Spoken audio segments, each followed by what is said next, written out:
శ్రీ గురుదత్త జై గురుదత్త. శ్రీ మహాగణాధిపతే నమ. శ్రీ సరస్వత్యై నమ. శ్రీపాదవల్లభాయ నమ. ఆధ్యాత్మిక బంధువులంతమందికి కృతజ్ఞతాపూర్వక అభివందనాలు తెలియజేసుకుంటూ ఇవాళ మనం జగద్గురు ఆదిశంకరాచార్యులు వారి యొక్క విషయాలని ప్రతిరోజు మనం భాగాలుగా చేసుకుంటూ స్మరణం చేసుకుందాం. నహి నహి రక్షతి దుగ్గుంగరణే. ఏమి ఇది గుర్తుకు రాగానే తటాలను ఎవరు గుర్తుకొస్తారంటే ఆదిశంకరాచార్యులు వారు. ఎందుకంటే వృద్ధాప్యం దాపరిస్తున్నది. ఈ సమయంలో నువ్వు వ్యాకరణం మీమాంస వివి చదువుతున్నావేమిట్రా మహాప్రభో, నీకు కాలం సమీపించుతున్నది. ఈ సమయంలో నువ్వు వ్యాకరణం మీమాంస ఛందస్సులు సందులు ఇవి కాదు మహాప్రభో. గోవిందుడిని భజించయ్యా, గోవిందుడే నిన్ను ముక్తి మోక్షం ఇస్తాడు అని చెప్పి అక్కడ ఒక వృద్ధ పండితుడికి జ్ఞానోపదేశం చేసినటువంటి మహాతపస్వి కారణజన్ములు సాక్షాత్తు శంకరచ్చ. శంకరుడే ఈశ్వరుడే సాక్షాత్తు శంకరుల వారి రూపంలో వచ్చి ధర్మ ప్రతిష్టాపన చేసినటువంటి మహనీయులు. కాబట్టి ఇవాళ మనం జై జై శంకర హర హర శంకర, జై జై శంకర హర హర శంకర, జై జై శంకర హర హర శంకర. తండ్రి పాహిమాం పాహిమాం, రక్షమాం రక్షమాం. మనకి తెలిసినంత వరకు శంకరాచార్యులు వారి తాలూకా జీవిత విశేషాలు మనం ఇవాళ స్మరణం చేసుకుందాం. అయితే ఇంతకీ శంకరాచార్యులు వారి తాలూకా జననం ఎక్కడ జరిగింది? శంకరాచార్యులు వారు కేరళ రాష్ట్రంలో కాలడి అనేటువంటి ఒక కుగ్రామం ఉంది. అది ఆ కుగ్రామం అగ్రహారీకులతో అంటే సనాతన సాంప్రదాయాలతో ఎల్లప్పుడూ వేదఘోషలతో చుట్టూ సస్యశ్యామలంతో అలరాలుతున్నటువంటి నదికి పూర్ణా నదికి దగ్గర ఉన్నటువంటి సెలయేరుతో ఉన్నటువంటి గలగలా పారుతున్నటువంటి సమీప ప్రాంతం అది కాలడి. ఆ కాలడి గ్రామంలో అగ్రహారంలో శంకరుల వారి తాలూకా జననం జరిగింది. అక్కడ నుంచి మనం స్మరణం చేసుకుందాం. అయితే శంకరాచార్యులు వారికి ముందు కుమారస్వామి తన తండ్రి అయినటువంటి సాక్షాత్తు ఈశ్వరుడి తాలూకా ఆదేశాన్ని అనుసరించి కుమరిని బట్టుగా ఈ లోకంలోకి అవతరించి వేద కర్మకాండ ప్రవృత్తులను సుస్థిరంగా ప్రతిష్టాపన చేశాడు. అవి జీర్ణించబోతున్నటువంటి జ్ఞానకాండను ఉద్ధరించడం కోసం సాక్షాత్తు అపర ఈశ్వరావతారం అయినటువంటి మహేశ్వరుడు మళ్ళీ కేరళలో వృషాచల పర్వత పంక్తులలో పూర్ణానదీ తీరంలో సర్వకాల సర్వావస్థల యందు సర్వజనుల విషయ ఆసక్తులని తెలుసుకుని జ్యోతిర్లింగ రూపంలో అవతరణ జరిగింది ఇక్కడ. అయితే ఇలాగా జ్యోతిర్లింగ రూపంలో అవతరించినటువంటి పరమేశ్వరుడు ఆ దేశానికి రాజైనటువంటి రాజశేఖర మహారాజుకి స్వప్నంలో కనిపించి ఆ ప్రభువు పరమేశ్వరుని ఆదేశానుసారంగా జ్యోతిర్లింగేశ్వరుడికి దేవాలయాన్ని నిర్మాణం చేయించడం జరిగింది. దానికి నిత్య పూజకి ఏర్పాట్లు చేయడం ఇవన్నీ జరిగింది. అయితే సర్వలక్షణాలతో కూడినటువంటి మనోహరమైన ఇప్పుడే చెప్పుకున్నాం కాలడి అనే గ్రామం అగ్రహారంతో ఉన్నది అని. ఇది సమీపంలో ఉన్నది. ఈ మనోహరమైనటువంటి ఈ కాలడి మహేశ్వరుడు అవతరించడం కోసం పుణ్యతంపతుల గర్భానికి అన్వేషించి గ్రామంలో విద్యాధిరాజు అనే బ్రాహ్మణోత్తముడు ఒకడు నివసిస్తూ ఉండేవాడు. ఈ విద్యాధిరాజు సకల శాస్త్రాల్లోని ఆత్మతత్వంలోని మనస్సుని అక్కడ పూర్వజన్మ సుకృతం చేత బ్రహ్మతేజస్తో వెలిగిపోతున్నటువంటి విద్యాధిరాజు మహాపండితుడు. విద్యాధిరాజుకి వినయభూషణం సర్వాలంకరణ భూషితుడై ఉన్నాడు. సర్వాలంకరణ భూషితుడై అంటే ఏమిటి? ఇక్కడ అన్నీ ఉన్నాయి. ఎందుకంటే ఇక్కడ విద్యాధిరాజుకి మొట్టమొదటి వినయం, భూషణం, విద్య అన్ని సంపద అన్నీ ఉన్నాయి. ఇన్ని ఉన్నప్పటికీ కూడా ఎల్లప్పుడూ కూడా ప్రతి వాళ్ళతో కూడా చాలా సౌమ్యంగా వినయంతో ఉంటూ ఉండేవాడు. అయితే పూర్వజన్మ సుకృతంతో బ్రహ్మతేజస్తో వెలిగిపోతున్నటువంటి ఒక సుపుత్రుడు కలిగాడు. అయితే ఆ సుపుత్రుడు జ్ఞానంలో ఈశ్వరుడితోని, విద్యలో బృహస్పతితో సమానంగా ఉంటూ ఉండేవాడు. ఈ పిల్లవాడికి శివగురుడు అని నామకరణం చేశాడు విద్యాధిరాజు. అయితే విద్యాధిరాజు తన పిల్లవాడైనటువంటి శివగురుడిని గురుకుల వాసంలో గురువుకి సేవలు చేసుకుంటూ, భిక్షాటన చేసుకుంటూ, దొరికినటువంటి ఆహారాన్ని ముందుగా గురువుకి సమర్పించుకుంటూ, గురువు అనుమతిస్తే భుజించడం, లేకపోతే నిరాహారంతో గడుపుతూ ఉండడం ఇలా చేసేవాడు. అయితే ఈ బ్రహ్మచర్య వ్రతాన్ని కఠోరమైనటువంటి సాధనతో, నిష్ఠతో కొనసాగిస్తూ ఉదయం సాయంకాలం అగ్నిహోత్రం చేసుకుంటూ అధ్యయనం చేస్తూ ఉండేవాడు. వేదార్థాన్ని తెలుసుకోవడానికి విచారణతో కూడుకున్నటువంటి పూర్వమీమాంస శాస్త్రాన్ని అధ్యయనం చేసుకుంటూ, ఎంతటి విద్వాంసుడైనా పూర్వమీమాంస శాస్త్రాన్ని అధ్యయనం చేయకపోతే వేదార్థాన్ని పొందలేడు. కాబట్టి శివగురుడు పూర్వమీమాంస శాస్త్రంతో కూడినటువంటి వేదాంగాలను అధ్యయనం చేశాడు.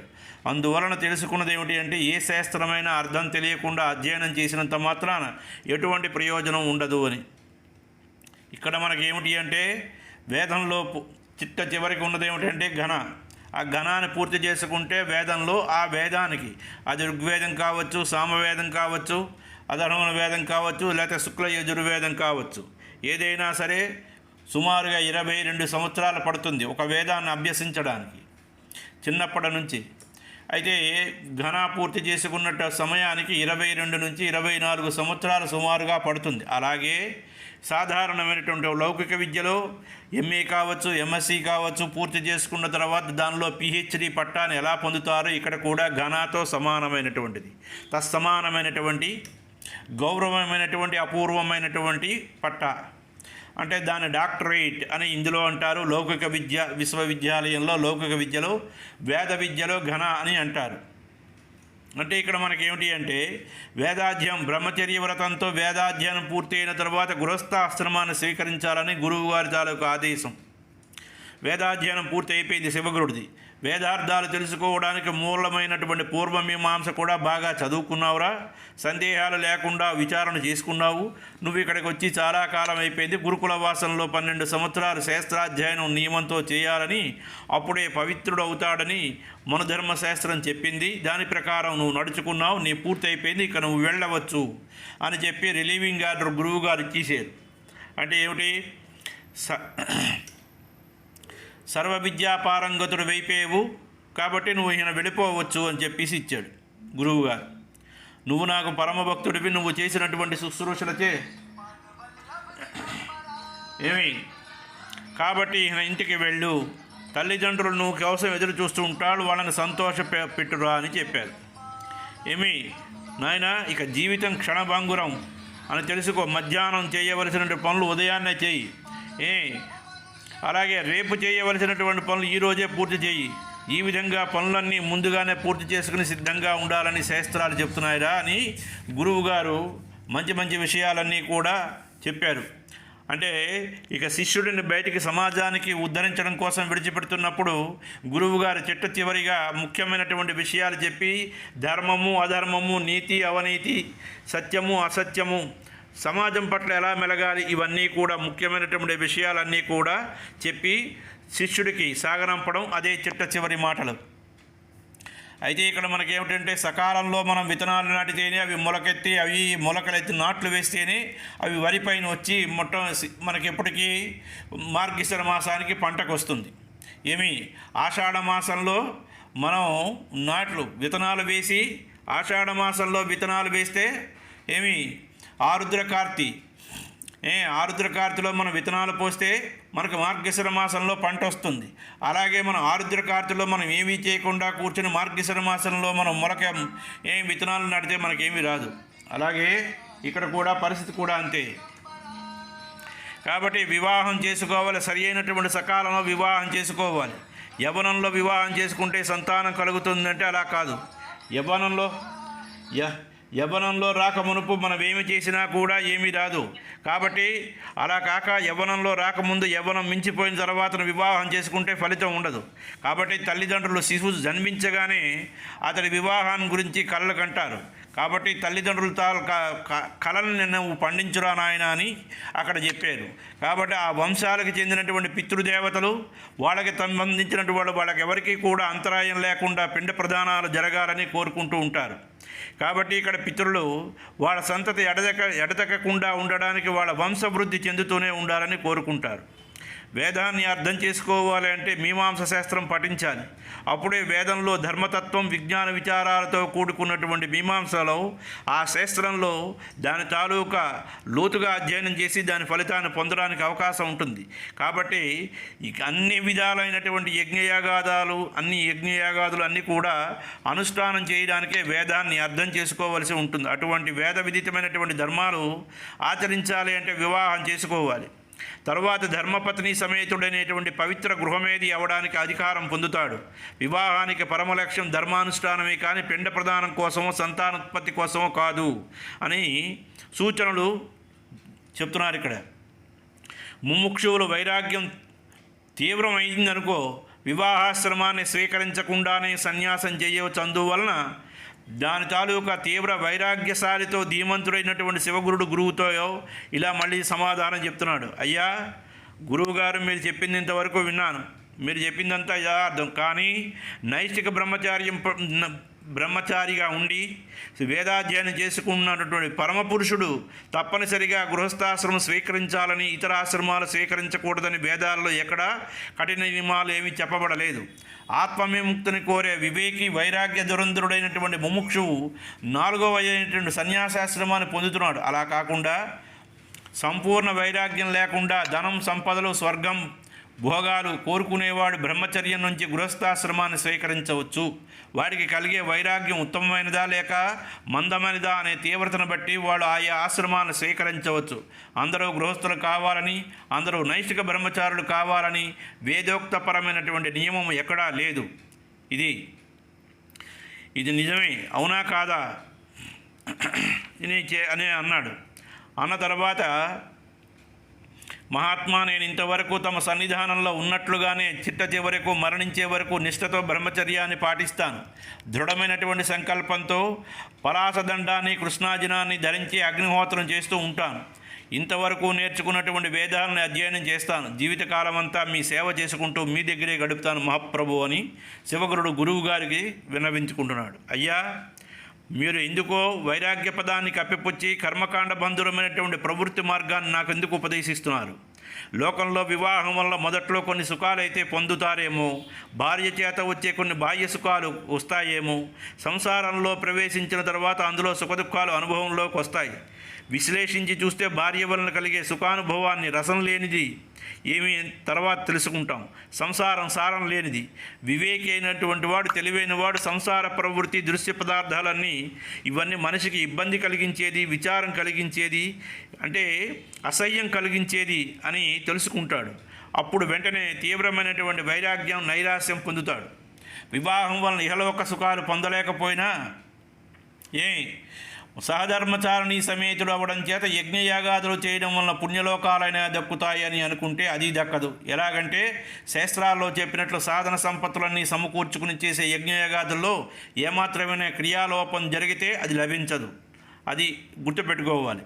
ఈ విధంగా శివగురుడు గురుదేవుని సన్నిధానంలో గృహస్థాశ్రమం అన్ని విధాల అనర్థమని ప్రతిపాదించి శివగురుడు తాలూకా అభిప్రాయాన్ని గురువుగారి సమక్షంలో చెప్పాడు. అంతేకాక గృహస్థుడు దరిద్రుడైతే గృహస్థాశ్రమానికి పరమధర్మాలైనటువంటి అతిథి సత్కారం, దానం, భోగం మొదలైనటువంటి పరమధర్మాలు ఆచరించలేడు. ఒకవేళ గృహస్థుడు సంపన్న కుటుంబంలో జన్మిస్తే ఇవన్నీ పైన చెప్పినవన్నీ కష్టాలు ఉండవని చెప్పవచ్చు. సంపన్న కుటుంబంలో పుట్టినవాడు విషయపాసాలకి బద్దులై దుఃఖాలని పొందుతున్నాడు. ఈ విధంగా విషయాల చేత సంతృప్తి చెందినవాడు నిస్సందేహంగా పాపి అవుతున్నాడు. విషయ సుఖాలపై కోరిక ఎన్నటికీ అది తరిగేది కాదు. నేతి లాంటి అవిస్తుల చేత అగ్ని చల్లారడం కాదు కదా, మరింత పెరిగిపోతూ ఉంటుంది. అలాగని చెప్పాడనమాట. అయితే మహాఘోరమైనటువంటి ఈ సంసారం అంతులేనిది గురువుగారు. అది చల్లారకపోగా వృద్ధి అవుతూనే ఉంటుంది. ఇంద్రియ సుఖాల వల్ల కలిగే దుఃఖాలన్నీ విషయాలేవి అన్నీ కావు. రాఘవ, ప్రాణాల విషయాల పట్ల ఎంతగా ఆసక్తి పెంచుకుంటారో దుఃఖ బీజాలు కూడా అంతగానే మొలకెత్తుతూ ఉంటాయి. కాబట్టి సంసారం అన్నది విషయాలచే నిందించదగిది. దుర్ఘటన దుఃఖ బీజాలకి మూలం. గృహస్థుడైనటువంటి వాడు బంధువులని స్నేహితులని సంతోషపెట్టడానికి వస్తువులు సేకరించడంలో మునిగిపోతాడు. ఈ వస్తు సేకరణ కార్యక్రమం ఎన్నటికీ ముగిసేది కాదు. క్రమంగా తాను ఆర్జించి పెట్టుకున్నదంతా కరిగిపోతుంది. మళ్ళా సేకరణకి కృషి ప్రారంభిస్తాడు. ఈ విధంగా విశ్రాంతి లేకుండా పోతుంది. ఇక స్థిరత్వం కానీ శాంతి కానీ ఎక్కడ నుంచి వస్తుంది మహాప్రభు? అందువల్ల సంసారం అన్ని విధాలా దుఃఖమయమే. శివగురుడు సంసారం అనిత్యమని తనకు తోచినదంతా గురు సుముఖాన మొత్తం చెప్పాడు. విషయవాంఛల మీద తనకు కలిగినటువంటి భావాలను చెబుతున్న సమయంలో శివగురుడు తండ్రి విద్యాధిరాజు అక్కడికే వచ్చాడు, విన్నాడు. కుమారుడు తాలూకా వేదాంగాలన్నీ పరిపూర్ణంగా అధ్యయనం చేశాడని తెలుసుకుని ఎంతో మనస్సులో సంతోషించి బాలుడిని ఇంటికి తీసుకువెళ్ళి గృహస్థాశ్రమంలో ప్రవేశపెట్టడానికి గురువు తాలూకా అనుమతి తీసుకున్నాడు. కానీ శివగురుడు తన జీవితాంతం గురుసేవ చేసుకుంటూ ఆశ్రమంలో ఉంటానని అమితంగా ప్రాధేయపడితే తండ్రి బలవంతం మీద ఆయనతో కలిసి ఇంటికి వెళ్ళవలసిన సమయం ఏర్పడిపోయింది. శివగురుడు ఇంటికి చేరగానే తల్లికి సాష్టాంగ నమస్కారం చేశాడు. ఉత్తమ విద్యలు అభ్యసించి వచ్చినటువంటి పుత్రుణ్ణి వెంటనే కౌగలించుకున్నది తల్లి. వెంటనే ఆనంద బాష్పాలు కార్చింది. చాలా కాలం తర్వాత పిల్లవాడు ఇంటికి రావడం చేత పుత్రుడి తాలూకా స్పర్శ చందన కర్పూరాల కన్నా చల్లగా కనిపించాయి తల్లికి. పాపం శివగురుడు చాలా కాలం తర్వాత గురుకుల వాసం నుంచి రావడం వలన బంధుమిత్రులు అంతమంది దూర ప్రాంతాల నుంచి కూడా విద్యాధిరాజు ఇంటికి వచ్చారు. విచక్షణ జ్ఞాన సంపన్నుడు విద్యాధికుడు అయినటువంటి శివగురుడు తాలూకా బంధువులకు ఎదురుగా వెళ్ళి సాధారణంగా ఆదరిస్తూ వినయంతో వాళ్ళంతమందికి కూడా సాష్టాంగ నమస్కారం చేసుకుంటూ సేవలు చేస్తున్నాడు. తండ్రి విద్యాధిరాజు సార్థక నామధేయుడు, సకల విద్యలలోని ఎంతో ప్రావీణ్యం కలిగి ఉన్నాడు. కుమారుడు తాలూకా విద్యా పాఠవాలని పరీక్షించడం కోసం వేదంలోని పాద, క్రమ, జట, శిఖ, ఘన మొదలైనటువంటి అంశాలలో సర్వం అన్నీ తెలుసుకున్నాడు. స్వర విచారణని నిశితంగా పరీక్ష చేసి అనేక ప్రశ్నలు వేశాడు. తండ్రి అయినటువంటి విద్యాధిరాజు బహుముఖ ప్రజ్ఞావంతుడవడం వలన కుమారుణ్ణి వేదాంగాల్లోని షడ్దర్శనాలలోని వ్యాకరణంలోని మహావిద్వాంసుడిని చేశాడు. పూర్వమీమాంస శాస్త్రంలో భాట్టమతమని గురుమతమని రెండు విధాలు ఉన్నాయి. కుమరిలి భట్టుచే ప్రతిపాదించిన దాన్ని భాట్టమతమని, ప్రభాకరుడి చేత సిద్ధాంతాన్ని గురుమతమని చెప్తారు. అలాగే తర్కశాస్త్రంలో న్యాయ దర్శనం, వైశేషిక దర్శనం అని రెండు విధాలు ఉన్నాయి. కణభుంగమహర్షి చేత రచించబడింది కాణాదమని, దానిని వైశేషిక దర్శనం అంటారు. గౌతమ మహర్షి చే రచించబడినటువంటి గ్రంథాన్ని న్యాయ దర్శనం అంటారు. మీమాంస శాస్త్రంలో రెండు మతాలు ఉన్నాయి. తర్కశాస్త్రంలో రెండు మతాలు ఈ షడ్భేదం చేత ఏర్పడినవి. ఉత్తర మీమాంస అయినటువంటి వేదాంతం, సాంఖ్యయోగాలు గ్రహించదగిన విషయాలు. విద్యాధిరాజు కొడుకైనటువంటి శివగురుడు షడ్దర్శనాలలోని పూర్వమీమాంస, ఉత్తరమీమాంస, న్యాయము, వైశేషికము, సాంఖ్యము, యోగము నిశితంగా పరీక్షించాడు. అనులోమ విలోమ క్రమంలో అనేకమైనటువంటి ప్రశ్నలు సంధించాడు. ముందుగా తండ్రికి నమస్కారం చేసి ప్రశ్నలంటికి ఆందోళన పడకుండా, తొట్రుపడకుండా, ధైర్యంతో విషయాన్ని మరిచిపోకుండా గురుదేవుణ్ణి మనసులో ధ్యానం చేసుకుని విశదంగా సహేతుకంగా చిరునవ్వులు చిందిస్తూ సునాయాసంగా సమాధానాలు చెప్పాడు శివగురుడు. తండ్రి అయినటువంటి విద్యాధిరాజు వేదంలో వేదాంగాలైనటువంటి శిక్షా వ్యాకరణాది శాస్త్రాల్లో వేసిన ప్రశ్నలంటికి శివగురుడు తణుముకోకుండా తక్షణమే సమాధానాలు చెప్పేస్తున్నాడు. పిల్లవాడి తాలూకా సునిశ్చితమైనటువంటి సూక్ష్మబుద్ధి కుశలతకు తండ్రి ఎంతో ఆనందం పొందాడు. అయితే స్వమత స్థానంలో కానీ, పరమత ఖండలంలో కానీ, మండలము అందులో వాటిల్లో కూడా సాటి లేని చాతుర్యాన్ని, సమయస్ఫూర్తిని తెలుసుకుని అత్యధిక ఆనందాన్ని పొందాడు. అతడిలో సమాధానంలో స్వచ్ఛత, సహజత్వం, స్వతసిద్ధమైనటువంటి వాక్కులు విద్యాధిరాజు తాలూకా చెవులకి వీణుల విందు చేశాయి. పిల్లవాడి తాలూకా పాండిత్య ప్రకర్షతో కూడినటువంటి సంస్కారయుతమైనటువంటి మాటలు వినేసరికి అమృతాలయ్యాయి తండ్రికి. ఈ సంవాదం చేత పుత్రుణ్ణి సర్వవిద్యా విశారదత్వం సామాన్య విషయం కాదని గ్రహించాడు. శివగురుడు పాండిత్యం, వినయ సంపత్తి, శీలం వంటి ఈ సద్గుణాలన్నింటినీ మొత్తం గ్రామంలో ఉన్న వాళ్ళంతమంది కూడా వేణోళ్ళ కొనియాడారు. ఈ వృత్తాంతం అంతా విన్నటువంటి బ్రాహ్మణ కన్యలు తల్లిదండ్రులు మా పిల్లని ఇస్తామని చెప్పి పోటీ పడ్డారు. వీళ్ళ పిల్లల శివగురుడికి కట్టబెడతామని పోటీ నిలబడ్డారు. శివగురుడికి తమ కన్యనిస్తామని అనేక మంది విప్రశ్రేష్ఠులు నిలబడ్డారు. వారి కన్యతో పాటు అధిక ధనం కూడా ఇస్తామని ఆశ చూపించారు. కొంతమంది తమ కన్యను స్వీకరించమని ప్రాధేయపడ్డారు. విద్యాధిరాజు మాత్రం ధనాశకు లొంగలేదు. ఎందుకంటే విద్యాధిరాజు మహాశ్రేష్ఠుడు, అత్యున్నతమైనటువంటి విద్యా వినయ సంపన్నుడు. కాబట్టి మగ పండితుడనే బ్రాహ్మణుని తన కుమారుడికి కన్యని ఇయ్యమని విద్యాధిరాజు తనంతట తాను అడిగాడు. చూడండి ఇక్కడ ఎలాగున్నాదో. ఎంతోమంది వచ్చి మా పిల్లనిస్తామని మొత్తం అంతా కూడా తెలిసి తెలియకుండా రికమెండేషన్లు, సిఫార్సులు, బంధుత్వాన్ని కలుపుకొని డబ్బు కట్నం ఎక్కువ ఇస్తామని ఎంత ఎర చూపినా వాళ్ళకి ఎవరికీ లొంగలేదు. విద్యాధిరాజే వెళ్ళాడు ఎవరి దగ్గరికి? మగ పండితుడైన బ్రాహ్మణుడి దగ్గరికి వెళ్ళి మీ పిల్లని ఇవ్వయ్యా అనేసి విద్యాధిరాజు వెళ్ళి ఎదురుగా వెళ్ళి అడిగాడు. వెంటనే మగ పండితుడు వివాహం తన ఇంట జరగాలని పట్టుపట్టాడు. అందుకు విద్యాధిరాజు అంగీకరించలేదు. కన్యను తీసుకుని వచ్చి తమ ఇంట్లోనే కన్యాదానం జరిపించమని మొండి పట్టుపట్టాడు. మగ పండితుడు విద్యాధిరాజు ఇద్దరు సమకాలికులు, ఇద్దరు విద్యాధికులు. శ్రేష్టమైనటువంటి వంశస్థులు మాత్రమే కాకుండా అష్టైశ్వర్య సంపన్నులు కూడా కావడం వలన ఎవరి పట్టు వారి విడిచిపెట్టలేదు. పట్టు విడవనటువంటి మగ పండితుడు కూడా కన్యాదానం తన ఇంట్లోనే జరిపిస్తే రెట్టింపు ధనం ఇస్తానని చెప్పాడు. ధనాశకి ఎంతమాత్రం వెళ్ళలేదు, లొంగలేదు విద్యాధిరాజు. తనకి ధనం అవసరం లేదని కన్యను మాత్రమే ఇస్తే చాలని అన్నాడు విద్యాధిరాజు. అదే నాకు పరమానందం, అదే నాకు 1000 ఇంతల ధనంతో సమానం అన్నాడు. ఈ విధంగా మగ పండితుడు విద్యాధిరాజు వివాదంలో ఉండగా మధ్యవర్తి అయినటువంటి బ్రాహ్మణుడు మగ పండితుడితో, అయ్యా మీ ఇద్దరు ఇంత చిన్న విషయం కోసం రాద్ధాంతం చేసుకుంటున్నారు. ఈ అవకాశం తీసుకుని మరొక బ్రాహ్మణుడు శివగురుడికి వాళ్ళ పిల్లనిచ్చి అందుకు నువ్వే నష్టపోతావు అని జ్ఞానోపదేశం చేశాడు మగ పండితుడికి. మధ్యవర్తి చెప్పిన మాటలు మగ పండితుడికి తలకెక్కింది. మూర్ఖంగా ప్రవర్తిస్తే గుణవంతుడు, రూపవంతుడు, వేదాధ్యయనం చేసినటువంటి వాడు శివగురుడు తనకి కన్యకి రాకుండా పోతాడేమో అని భయపడి వెంటనే తన కన్యను తీసుకుని వచ్చి విద్యాధిరాజు ఇంట్లోనే వివాహం జరిపించడానికి అంగీకరించాడు. ఈ విధంగా మగ పండితుడు శివగురుడు గుణాలచే ఆకర్షితుడయ్యాడు. మగ పండితుడు విద్యాధిరాజులు ఇద్దరు ఏకాభిప్రాయానికి వచ్చిన తర్వాత వాళ్ళ తాలూకా ఇష్టదైవాన్ని ప్రార్థించుకున్న తర్వాత వివాహానికి నిశ్చితార్థం చేసుకున్నారు. ఇద్దరు వధూవరుల జాతకాలను ఇచ్చిపుచ్చుకుని వాటిని పరిశీలిస్తామని పరస్పరం చెప్పుకున్నారు. ఇది అయ్యా, ఈ విషయాల తర్వాత మనం చెప్పుకుందాం.